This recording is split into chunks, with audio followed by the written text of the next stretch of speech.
Bonjour à tout le monde et bienvenue à la soutenance de thèse d'Anna Bajramovic-Richer. Désolée, j'aurais pu vous demander avant comment ça se prononçait bien. Qui s'intitule La thérapie intégration du cycle de la vie, étude exploratoire des processus de changement et de la réappropriation de soi, qui est sujet à haut potentiel intellectuel. Je suis Aurélien Tasse, professeur de psychopathologie à l'Université Paris-Cité. Donc, je vais présider ce jury et je vais vous donner par ordre de passage les membres du jury qui vont ensuite prendre la parole après votre présentation.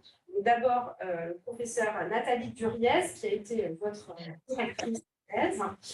Ensuite, on écoutera Rebecca Champland, qui est professeure à l'Université Lyon 2 et qui a été votre rapporteur. Puis Yves de Rotel de l'Université de Lausanne, qui a également été votre rapporteur. Ensuite, Susanna Terreno de l'Université de Rouen, qui a été examinatrice pour la parole. Ensuite, le professeur Damien Fouque de l'Université Paris, qui a été également examinateur.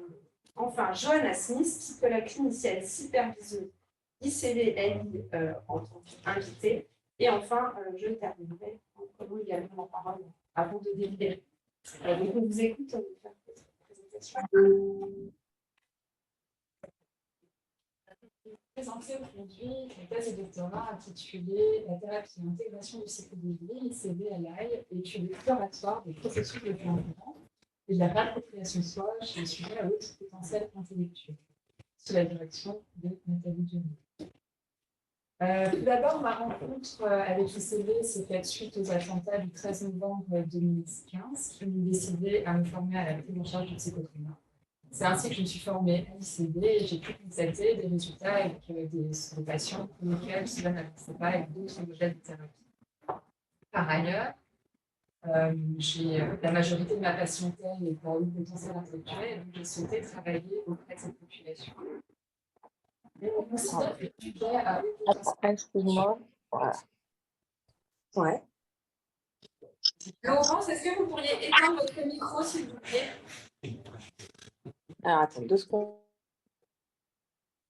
On considère que le sujet à haut potentiel intellectuel, lorsque son QI est supérieur à 130, certains se demandent s'il y a un profil particulier des sujets HPI, s'ils sont plus sensibles que les autres.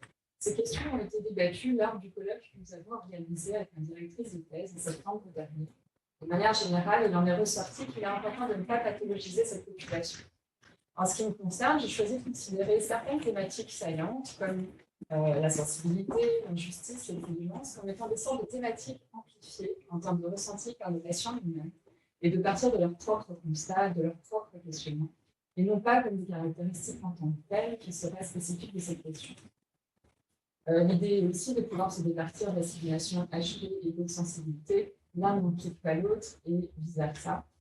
Je vais maintenant vous présenter rapidement la psychothérapie ICV-LI. Voici donc l'approche théorique pour commencer. Elle a été sa psychothérapie développée en 2002 par Eddie Place aux États-Unis à la suite d'une séance de MDR, puis introduite en France en 2012, notamment par les travaux de Johanna Smith. De plus en plus de thérapeutes s'y forment et on relève peu de recherches sur la question de l'ICV et aucune sur l'ICV et l'HP. Il y a 2 axes principaux, psychothérapie ICV-LI. Tout d'abord, l'idée de l'intégrité du vécu traumatique et non traumatique dans l'histoire de vie du sujet. Pour cela, on utilise essentiellement la ligne du temps, qui est construite par le patient ou en compagnie du thérapeute. Cette ligne du temps est constituée de souvenirs chronologiques depuis le premier souvenir du patient jusqu'à aujourd'hui, on figurant au moins un souvenir par an. C'est donc cet outil qui sera au centre de la thérapie et on comprend déjà formellement combien cela peut communiquer l'identité narrative du sujet. Le second axe travaillé est celui de l'attachement durant la période de 0-3 ans, qui est une période où la mémoire implicite est sollicitée. Comme ici, il s'agit d'une thérapie psychocorporale, entre autres, cette question est traitée à partir de ressentis corporels, des émotions qui émergent et à partir du vécu propre du sujet. Le premier axe va donc permettre de trouver à l'aide de la ligne du temps que le temps a passé, en connaissant les fameux souvenirs chronologiques. Et c'est ici la grande différence avec d'autres thérapies qui traitent du trauma. Alors, on inscrit d'abord les événements dans une continuité, on insiste sur le fait que le temps a passé et on ne traite pas directement tout de suite le trauma en tant que tel en isolant d'une certaine façon du vécu du sujet, mais on inscrit dans ce vécu-là. En tout cas, l'idée, c'est surtout de montrer au corps, qui peut être comme figé dans l'événement ou activé, que l'événement énoncé est terminé, durant un passé vécu. Le second axe a lui comme objectif de développer un attachement sécurisé. Autre point important, il concerne la phase de tolérance, qui est la zone dans laquelle le sujet doit être maintenu, afin de ne pas être submergé par ses émotions et donc ne plus pouvoir être en mesure d'intégrer. Par ailleurs, la psychothérapie CVLA est reliée au corps, à l'émotion puis à la pensée. Ça s'effectue généralement dans ce sens, bien qu'il y ait évidemment des allers-retours et non pas dans le sens classique des thérapies verbales, où on part généralement de la pensée pour aller vers l'émotion et parfois de l'émotion à la pensée. La question du corps est donc ici très importante.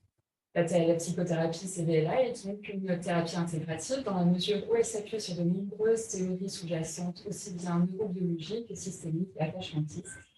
Mon attention s'est récemment posée sur la question de la cognition incarnée ou embodiment, qui correspond à la manière dont une personne évalue un objet en fonction de la position de son corps et de ses mouvements, mais également comment nos expériences sensorimotrices influencent notre manière de penser.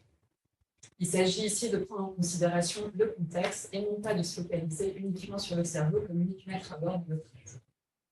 Passons maintenant, trop rapidement, à la question de la régulation émotionnelle. Je m'appuie sur les travaux de Gross. En particulier, je me suis intéressée à l'impact de la mémoire autobiographique sur la régulation émotionnelle. Plus la mémoire est floue et désorganisée, plus la régulation émotionnelle a du mal à s'effectuer. Brasseur et Grégoire vont relever deux axes déterminants pour la HPI, concernant la capacité à réguler les émotions, le niveau d'hyperstimulabilité et celui des compétences émotionnelles. Aussi, notons un fait important, tous les HPI ne sont pas distribués, il s'agit d'une petite proportion d'entre eux. Je vais vous présenter maintenant rapidement le concept de réappropriation de soi. C'est un concept qui est issu du courant du rétablissement santé mentale qui s'est développé dans les années 80 aux États-Unis. Léa et Al vont définir la réappropriation de soi en effectuant une synthèse de ce concept. Et Marcel van der Linden va reprendre les 5 composants de la réappropriation de soi dans un contexte plus large que celui de la maladie mentale. Il va définir donc le fait d'être en relation, l'espoir concernant le futur, le sentiment d'identité, donner du sens à la vie et être acteur de sa vie dans le sens de l'empowerment. Voici l'approche empirique.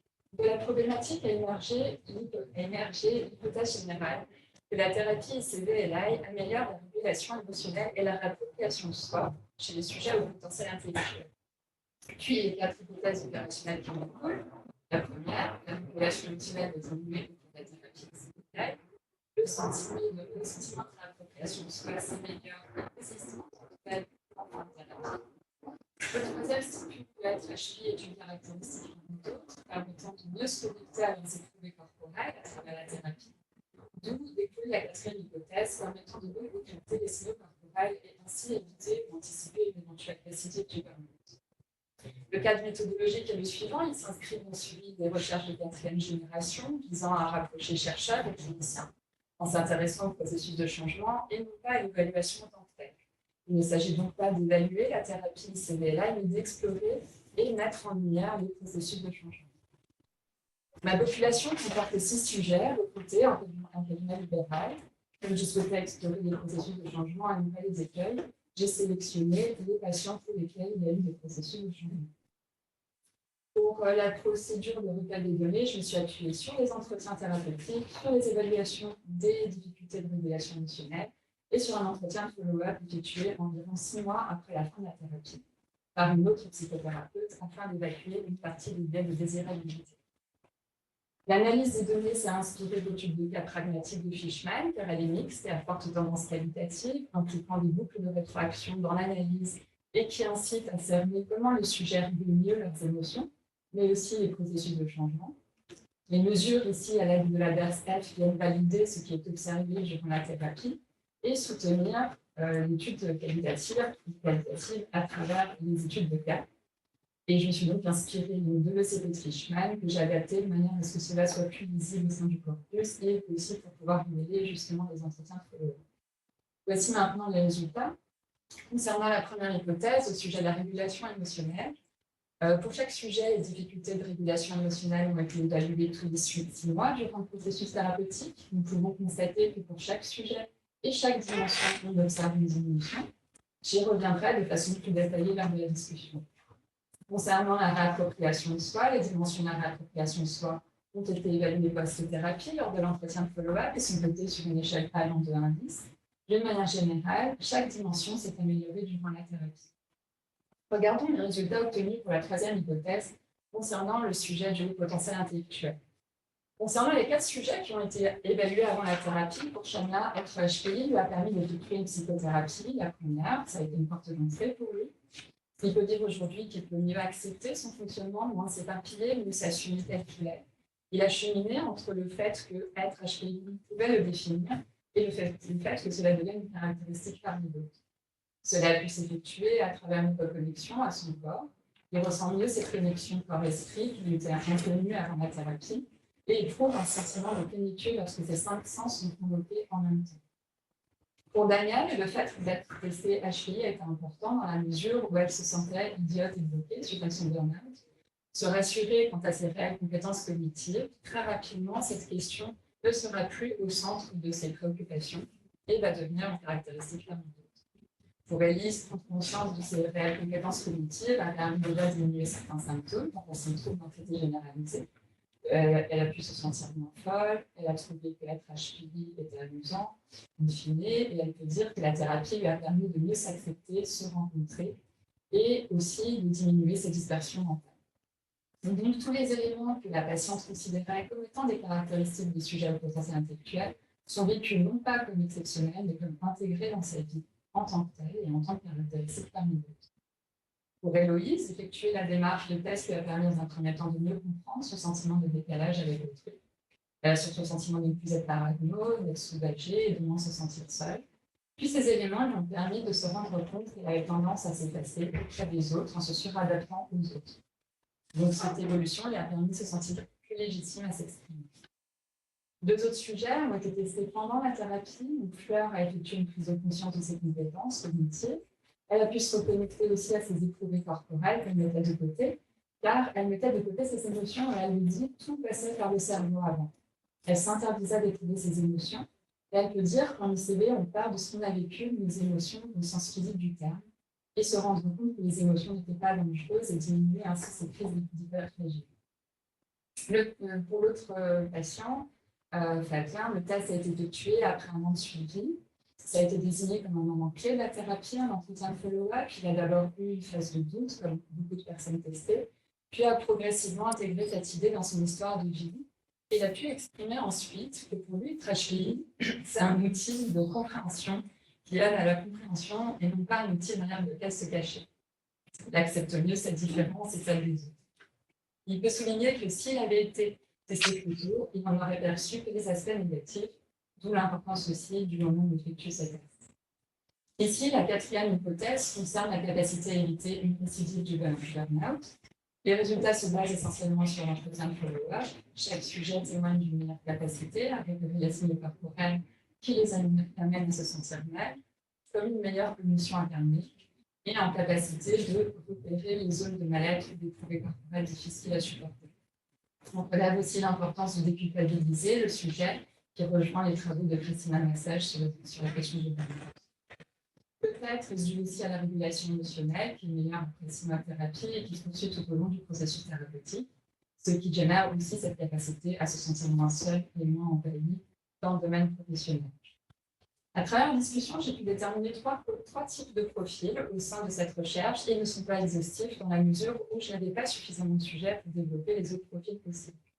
Voici les 3 principaux: le profil centré sur l'action, illustré par Fleur, celui centré sur l'émotion, illustré par Fabien, Daniel, Élise et Shamla, et le profil ciblé, illustré par Élise. Le profil centré sur l'action se définit comme le fait d'effectuer des tâches malgré les émotions négatives ressenties, sans identifier les émotions en question. Durant la thérapie, ce profil va évoluer au fur et à mesure sur les dimensions que vous voyez à l'écran.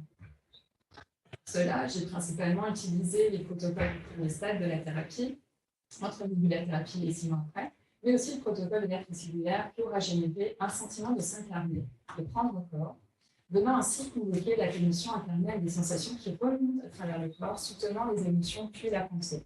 Ces différents points semblent avoir fait émerger un sentiment de stabilité, aussi bien durant ces 2 séances qu'ensuite dans la durée, et puisqu'elle l'évoque aussi en entretien de follow-up. Ici, d'un point de vue protocolaire, c'est l'utilisation du protocole standard, environ 2 ans après le début de la thérapie, pour traiter l'événement traumatique cité comme étant celui qui a activé la patiente, et qui lui a permis de passer sous la barre de un écart type et donc de mieux se réguler émotionnellement de manière générale. Chaque dimension va se situer dans la norme, voire bien en dessous des normes respectives de chaque dimension. Ainsi, le profil centré sur l'action est donc un profil qui se réfugie dans l'intellectualisation, même si cela se retrouve pour chacun des sujets de cette recherche. C'est donc d'abord en passant à l'intellectualisation qu'on va passer ensuite par la cognition à la clé incarnée en permettant de mieux se connecter aux éprouvés corporelles, pour ensuite intégrer la question d'être à haut potentiel comme faisant partie de son fonctionnement général. Pour le profil centré sur l'émotion, les émotions sont identifiées par le patient mais ne sont pas digérées, pas métabolisées en amont, elles ne sont pas intégrées. En présence d'actions du quotidien ou du travail, il leur est difficile de se débrouiller, de traiter leurs émotions. Ce sont d'autres émotions qui vont évoluer. Les émotions qui vont donc empêcher de fonctionner correctement et on va donc travailler sur le contrôle émotionnel. Pour Fabien, c'est l'émergence de l'idée que ses grands-parents ont été des sources d'oxygène qui va lui permettre cet accès émotionnel.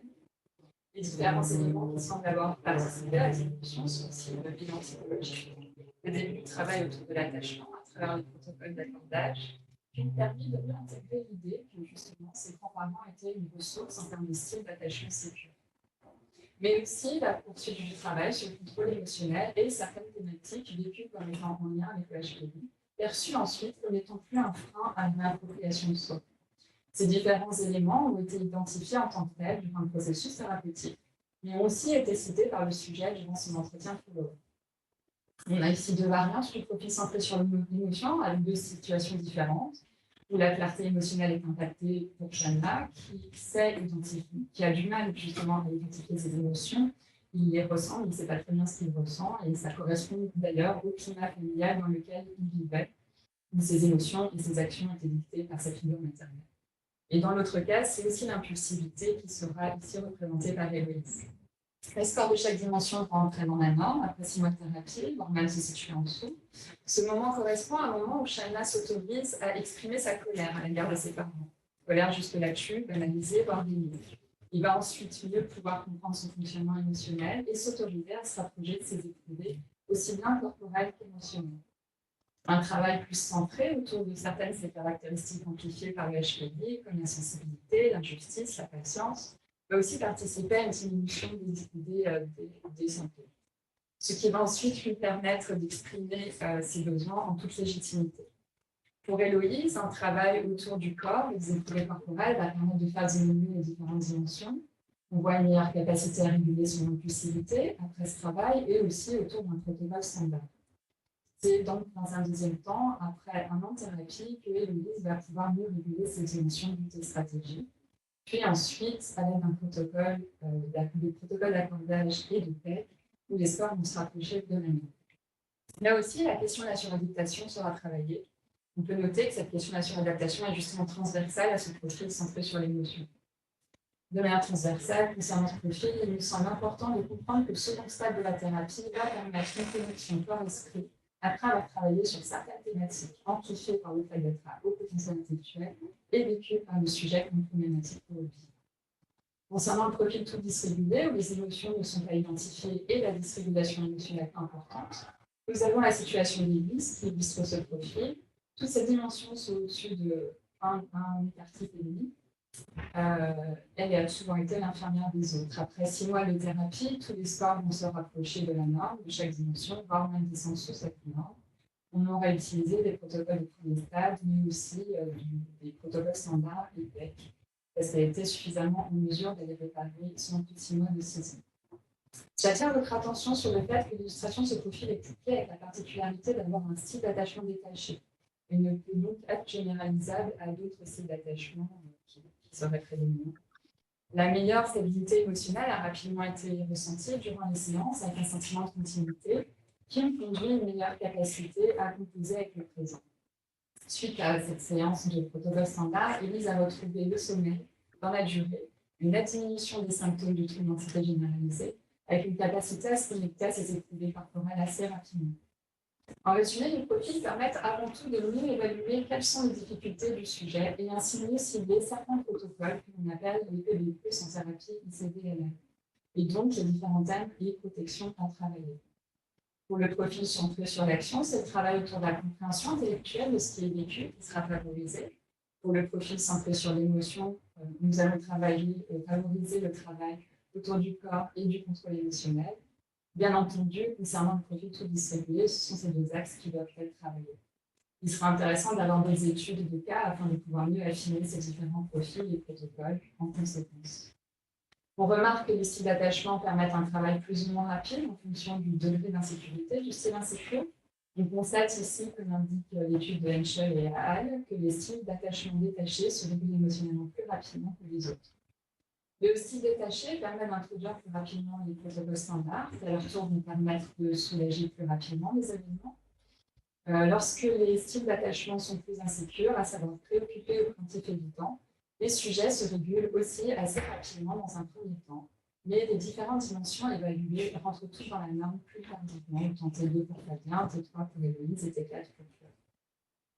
De manière générale, concernant la réappropriation de soi, on constate une amélioration de chaque dimension constitutive de celle-ci, définie par Yann Léal puis Sagan et Lubin, mais aussi une meilleure réappropriation de soi tout court. Et là, on reviendra aussi sur les termes qu'ont utilisés spontanément les sujets pour qualifier cette notion.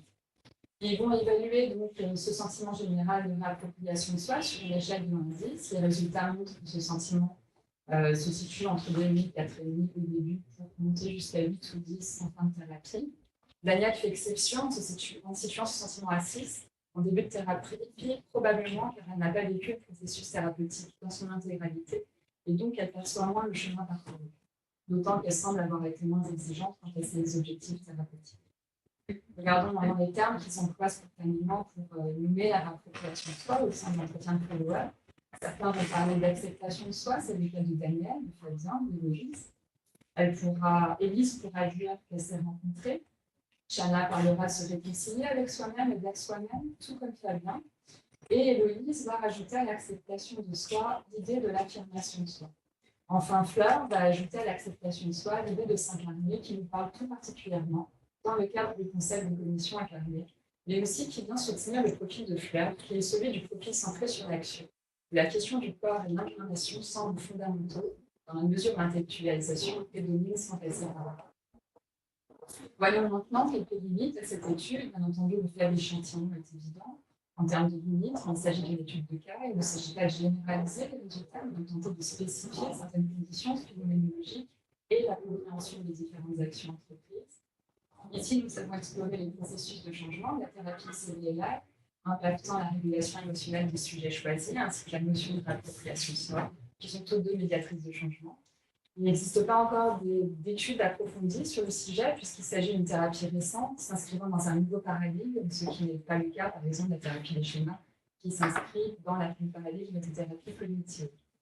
L'idée était essentiellement de tenter de mettre en lumière les différents processus de changement et d'ouvrir ainsi la voie à des nouvelles plus spécifiques de cette thérapie. L'analyse qualitative utilisée dépend évidemment de la subjectivité de la chercheure qui s'est clinicienne. J'ai tenté de réduire certains biais en ne découvrant pas les scores du sujet avant la fin de la thérapie, mais aussi en faisant effectuer l'entretien de follow-up par un autre clinicien agréé.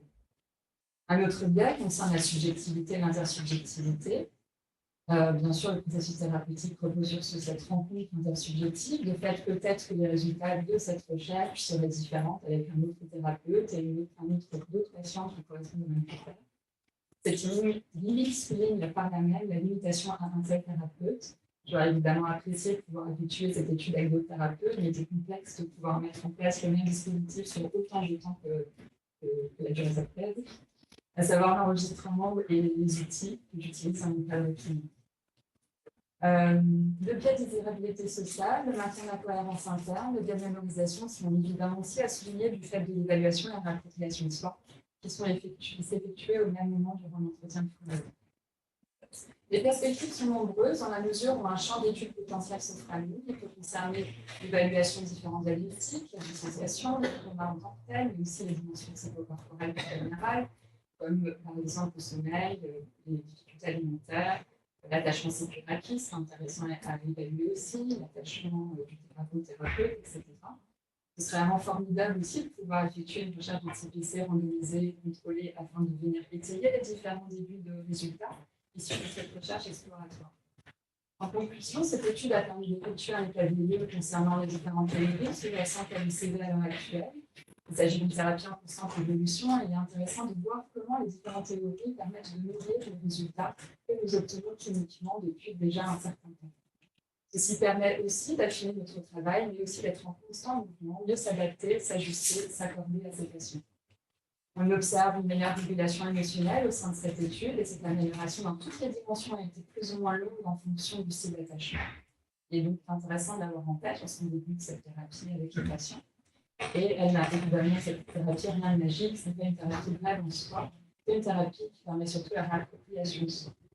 L'étude qualitative permet d'approfondir la complexité humaine et aussi de rendre compte des différentes thématiques à travailler en thérapie avec des sujets à haut potentiel qui peuvent être aussi centrales dans certaines situations, bien qu'elles puissent se retrouver chez des sujets qui ne sont pas achevés pour le temps.